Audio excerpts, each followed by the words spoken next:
Hi folks, I'm Voba, I'm a singer and a vocal trainer, and this is my channel about anatomical vocal training. Today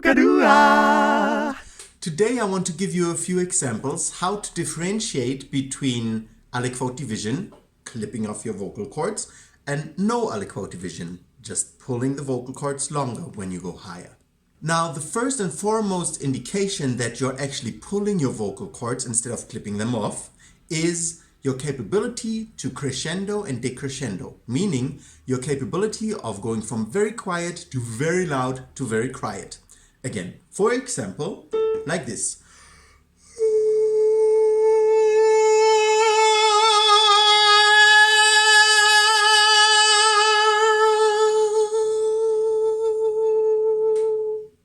Right? It was a seamless going from very quiet to very loud to very quiet again. I don't know if the microphone gets it well. Your ears would have rung with the loud sound if you were in the room with me.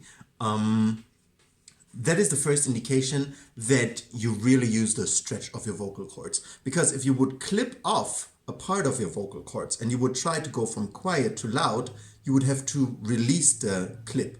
Because the vocal cords creating very loud sound means they have to fully clap, really like clap hard like this, right? Hard against one another. And for that, they need movement, right? If they're immobilized, they can't have a lot of movement to hardly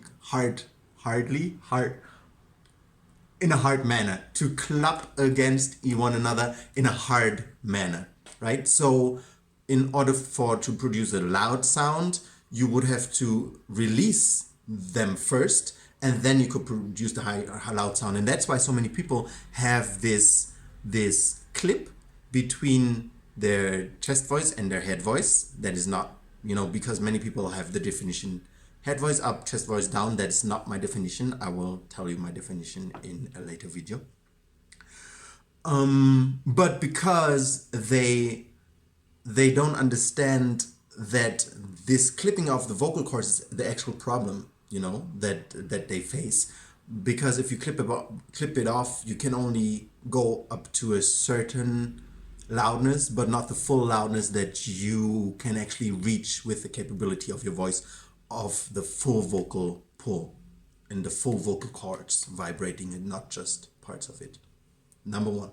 Number two, the room that you're in will resonate with you. Meaning, if for instance you have an instrument, I don't have an instrument actually, like a string instrument, like a guitar or a piano, a real piano, no electronic piano, in the room with you, and you do these exercises, you will hear that the strings will start vibrating.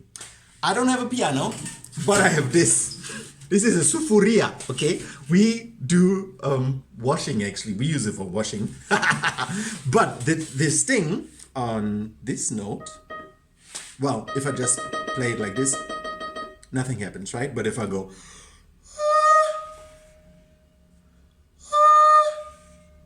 you hear how it has the ringing sound.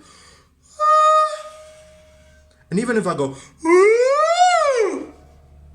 it kind of like resonates with me, right? Even if it's a bit further away from me, it's still kind of there.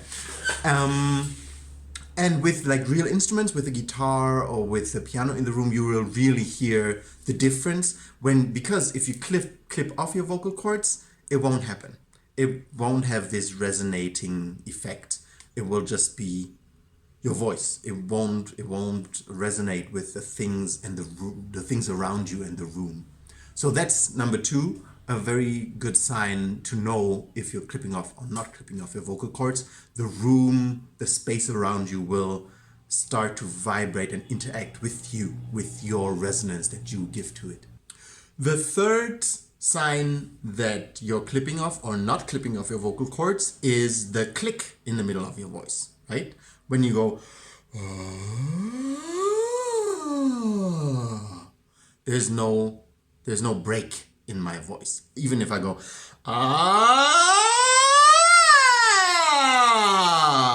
there's no there's no gear change in the middle of my voice, because I pull the full vocal cords up and I pull them down. Well, I release them down, right? I pull for high notes,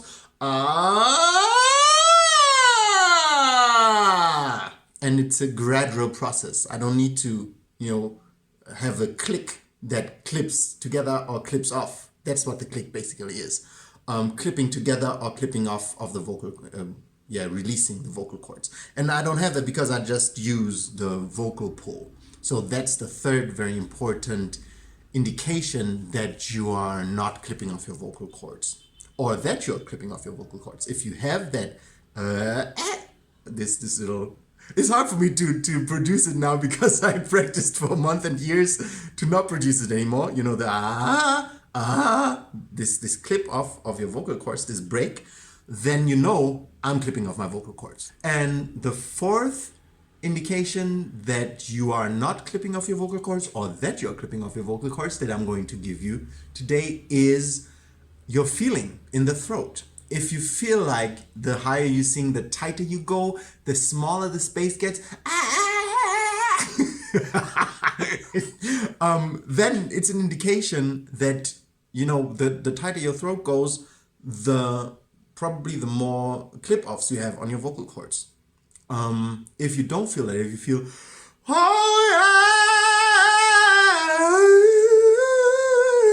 free and open, whatever you do, it's a good indication that you are free and open with your voice, right? But if you feel already constricted and getting tighter, the higher you go, and like this, it's a good indication that you're actually clipping stuff off that you should not clip off, maybe, if you have the choice. And I'm here to tell you that you have the choice. And that's it. Basically, there are probably a few more. I'll have to think about them. If you know some more, please let me know in the comments.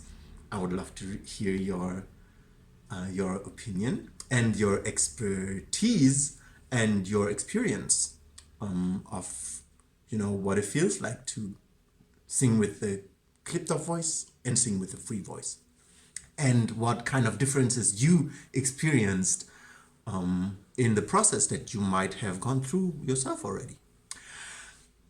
Hope that content helped you a bit. Enlightenment.